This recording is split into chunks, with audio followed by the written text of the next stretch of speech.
Jonathan. Yeah, you're Jonathan. No, sorry. Where are you? Let's see. Philip, Roman, Daniel. Sorry about that. It's not there. And there's Joseph. Zach. Let's see, Philip. Let's see, Roman. Out in the hall finishing his homework. And Jonathan's not here. Okay. All right, so today you're going to learn the most important things, basic things you need to know about finite sets and about infinite sets as well. Really, unless you go into, some areas like graph theory or some other related areas called discrete mathematics, you won't really need to know much more than what I'm going to tell you about today. Now, it's probably good that we don't have enough time to prove all these things because the proofs are very tedious and they're also ad hoc, meaning that you don't really use these kind of methods for other proofs that you'll encounter in your mathematics classes. And so the statements, again, will seem sort of obvious to you, and I'll say a couple words about how they come about, but not very much. I mean, mainly the proofs are all just via some very unpleasant induction.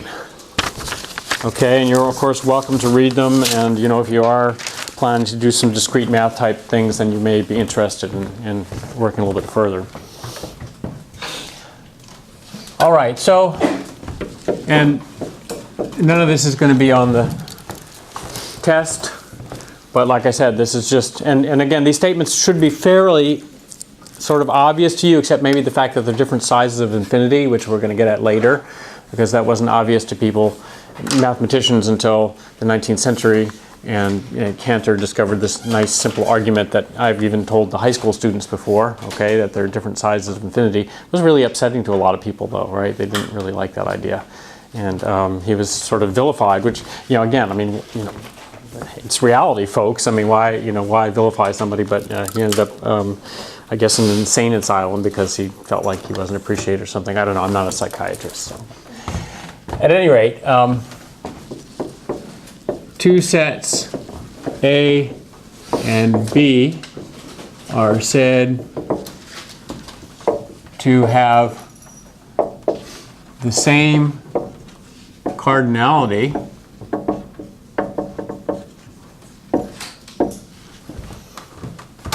if there is a bijection F from A to B. If A is equal to the empty set, or there is a bijection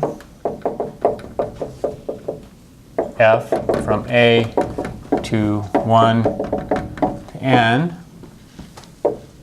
for some n, an element of n, we say A is finite.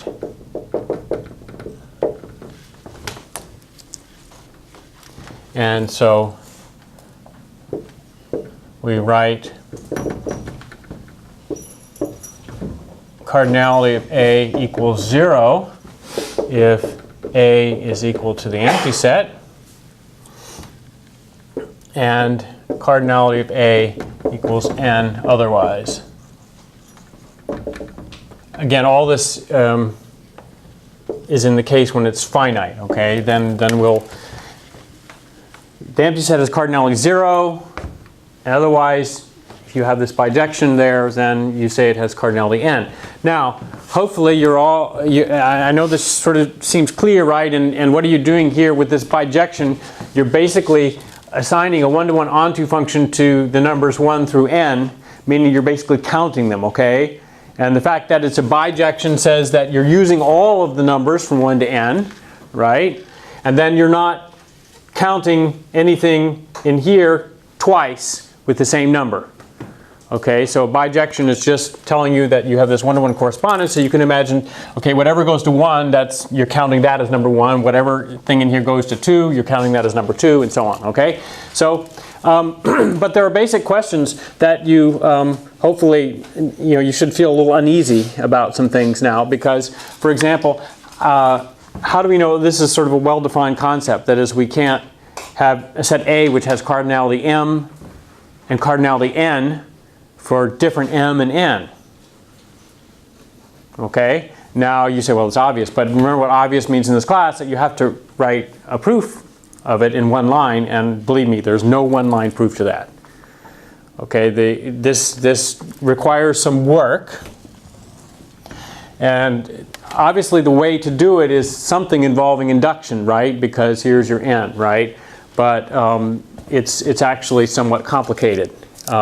And part of the problem why it's complicated is that there are a whole bunch of ways. In fact, how many ways? How many different bijections do you have there?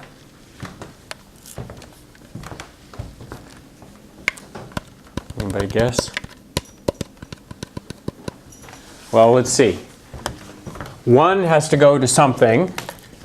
Or let's say something goes to 1, right? So you have how many choices for the first one? You have n choices, right? Having used that up, how many choices do you have for the next thing to go to? N minus 1. So how many? In factorial, yes. So issues.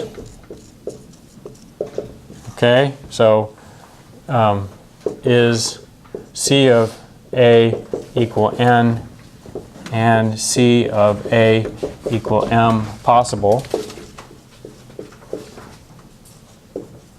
when m is not equal to n? Okay, well, the answer, as you might expect, is no. Okay, and then there are, so if there is one bijection,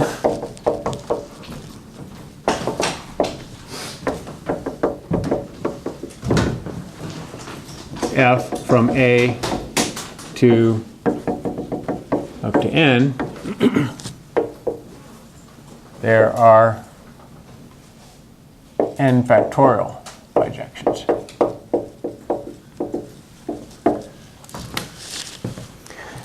And really, it's just a matter that there are different possible bijections that makes it get really messy when you're trying to prove this. All right, it makes it really messy because somehow, if you can use induction, right, you have to somehow, you want to, chop one off of here.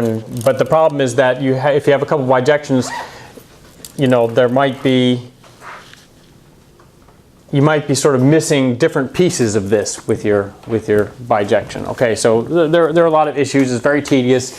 You should all be able to figure it out. But again, unless you go into very particular kinds of mathematics, this won't be something that you'll use with any great frequency. Okay. But there is one very important theorem also, and this is closely connected to this, right?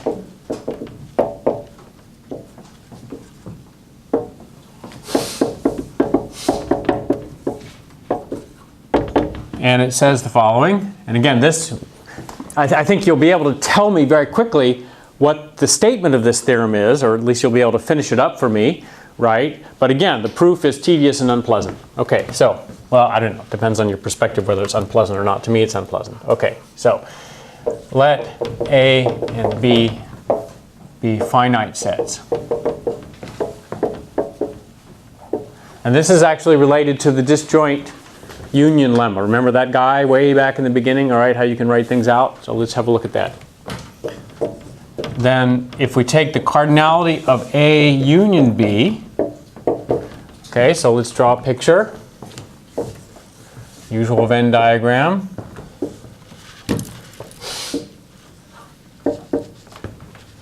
Okay, and these are finite sets, right? And we're assuming that this cardinality is well defined, right? So how are we going to count how many are in the union of these two? Well, we've got all the ones that are in A, and we can add all the ones that are in B, right? Is this right? Or what goes wrong if you do if you do it this way? You're counting the intersection twice. You're double counting the intersection, okay? So what do I have to do to make this correct? Subtract the intersection. Yep. So we take off the intersection, right? Again, this is the sort of thing that should seem really obvious from this Venn diagram, but again, it's not so easy to prove this because we have to do this by induction. And it involves, you know, having to shuffle things around. You have to actually construct certain bijections to make this work, okay? So it's not easy. But it should be completely obvious to everybody, right? That this is true.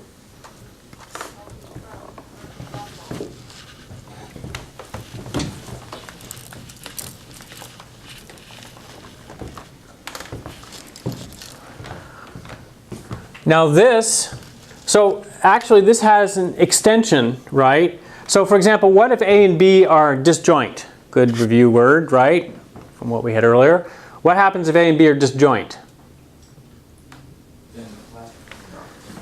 This is 0, and so the cardinality of A union B is the cardinality of A plus the cardinality of B. Now, what if we have a partition?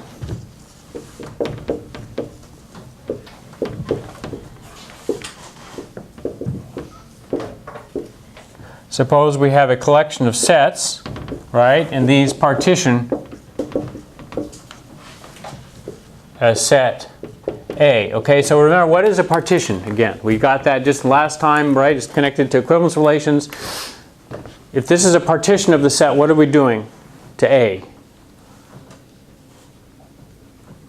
In this case, everything is finite, so we're just writing A as a union of these two things, right? And if you pick up any two of them, they're disjoint.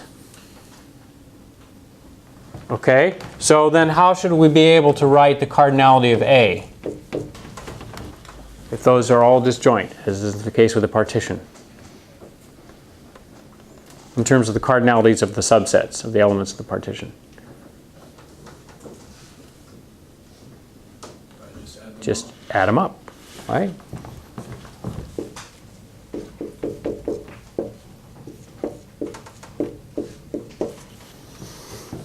Okay?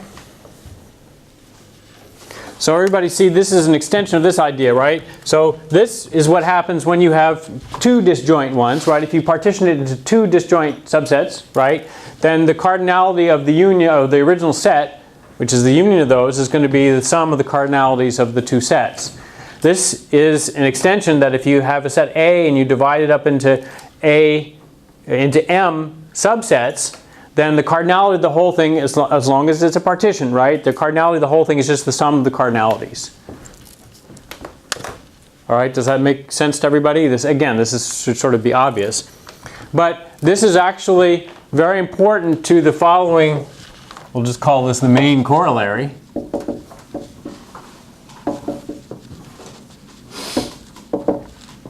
Which says that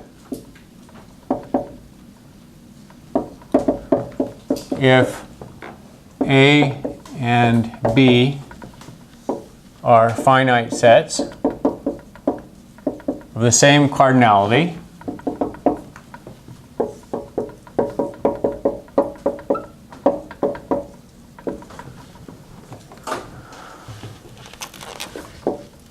and F from A to B is a function,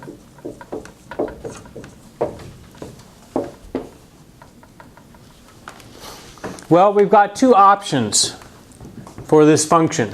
Okay, so let's suppose here's A and here's B, and we're just going to map these guys over. Okay, so suppose A is a one-to-one function. Well, that means that no two of these can go to 1, and so what's going to happen if they have the same cardinality, if it's one-to-one? It's going to have to be onto, okay? Because if it weren't onto, that would mean that there's something here that you weren't hitting, okay? But then this guy is going to have to go to one of the others. Okay, and likewise, if it's onto, then what? It's going to have to be 1 to 1. Okay, so then F is 1 to 1 if and only if F is onto.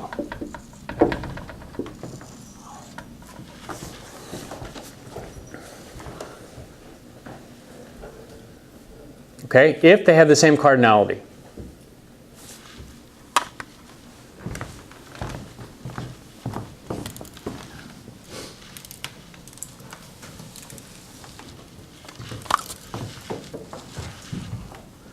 And a consequence of this is something that you've probably heard on a few occasions before. You've heard the words, right? This is the pigeonhole